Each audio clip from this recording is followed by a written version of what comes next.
Dov Seidman is the author of How, which has just been re-released. And he's also the CEO of LRN, which is a company that helps companies and people do the right thing. Dov, welcome to TechCrunch TV.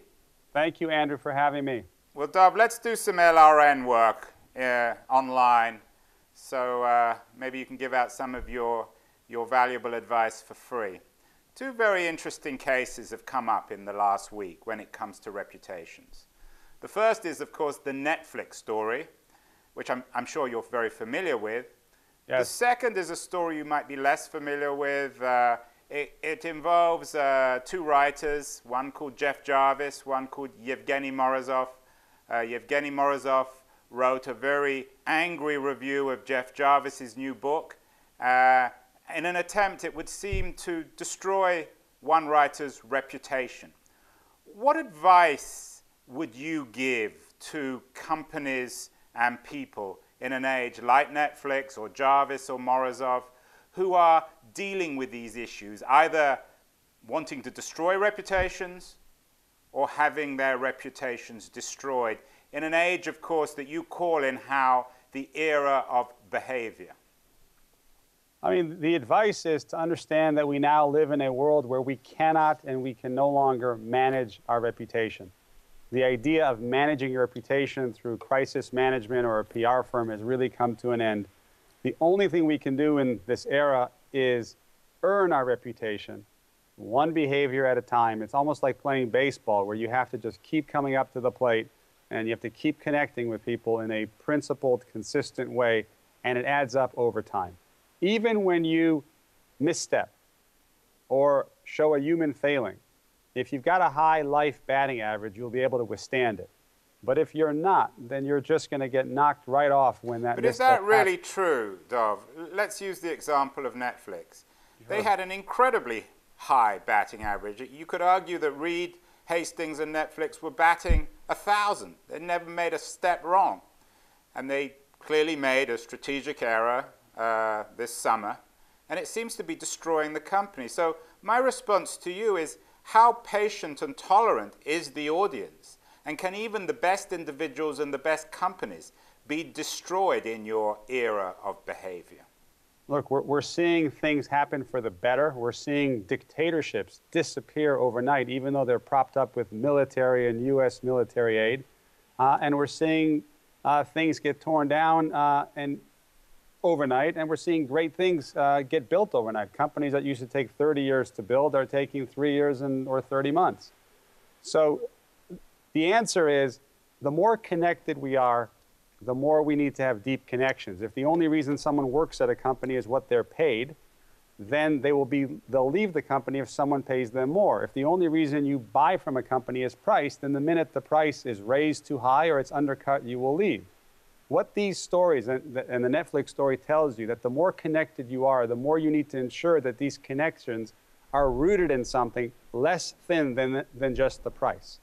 And I believe that probably what took place here is that it's not necessarily the price instinct. It was the abruptness of it. It was the how of raising the price that seemed to come out of nowhere that looks like to have done the damage. But you asked me in your question that they're being destroyed. I say not so fast.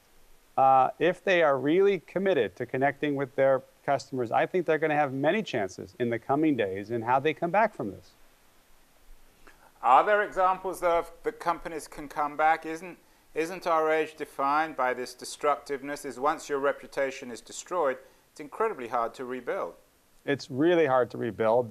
You know, quack doctors used to leave and move to the next town and start over.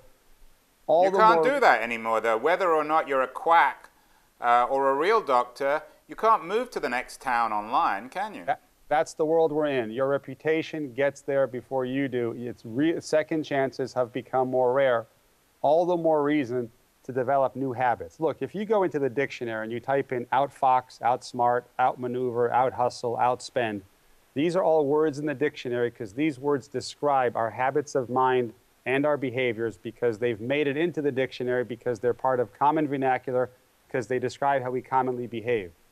The word outbehave is not in the dictionary because the very idea that our behavior is something we can excel in, that it's the source of advantage, is a pretty new idea. When do we tell a child to behave? Right after they misbehave. We talk about good behavior in the parole context. He was let out of prison early for good behavior. We need to start to go to a new gym and develop new behavioral muscle that allows us to forge deep connections so people will forgive us because they'll understand that this was an aberrational behavior and not a manifestation of who we are. But We need to build, go ahead. Don't we need to re-educate the audience, the consumer, the citizen as well? Your excellent book has a foreword by President Bill Clinton, who of course is not blameless, and perhaps in today's age wouldn't have survived, would have been destroyed by the internet and in the era of behavior.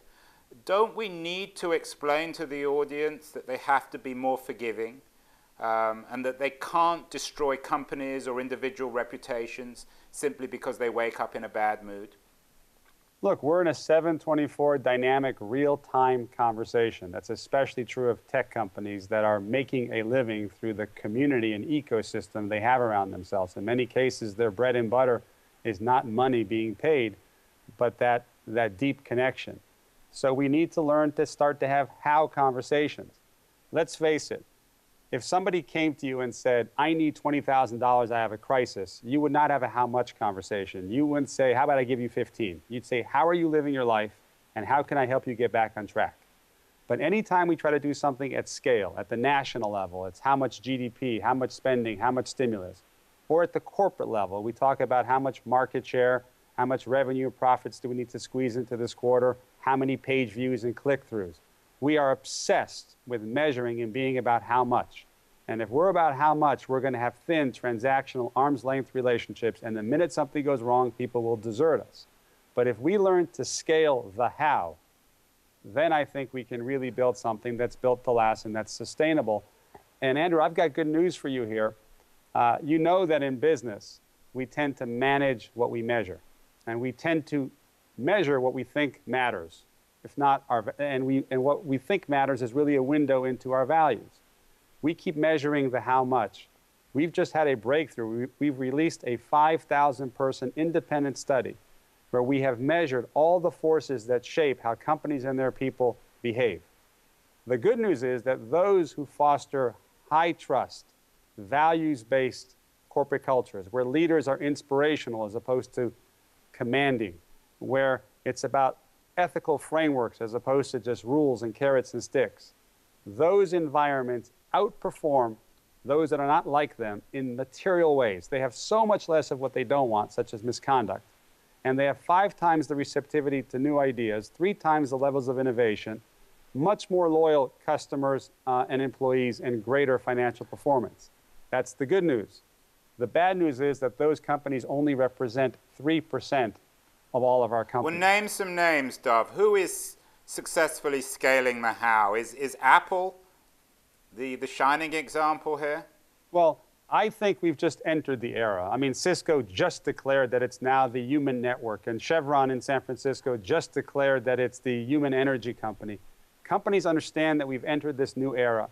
The question, with all due respect, should not be who are the beacons, but who is genuinely on a journey to do business in the 21st century in a way that's not tinkering at the margins. It's not just trying to fix or reform how they've done things, but truly in a way that rethinks fundamentals. Who is doing that?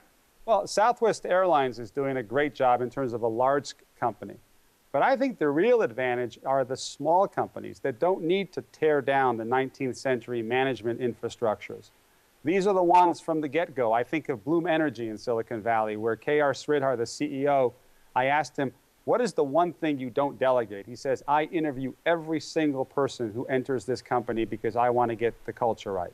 Think of all these companies that from the get-go can do it not with putting people in the box and then telling them to become a contortionist and think outside the box, but companies that are so about mission that they don't need boxes and carrots and sticks. They can create cultures of innovation so that they can produce sustainable winning.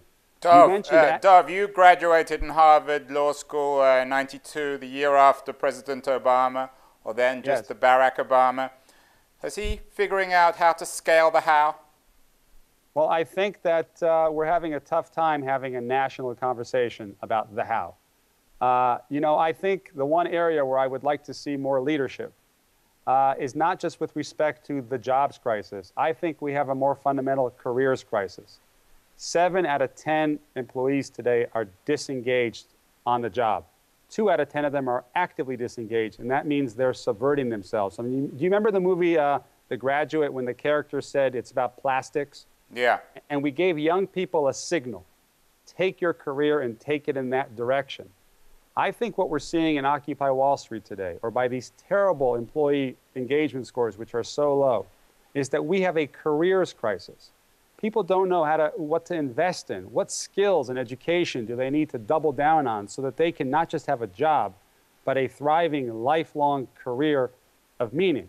And until we have a jobs narrative, a story of what America should be great at in the next 10 to 20 years, and what does greatness and leadership in the world look like, I'm afraid that we're going to have a careers crisis, and that any job we create in the next year or two will itself be destroyed thereabouts and readily after that. And on that very cheerful note, Dov Seidman, I want to thank you so much for sharing your wisdom about scaling the how on TechCrunch TV. Thank you so much, Dov.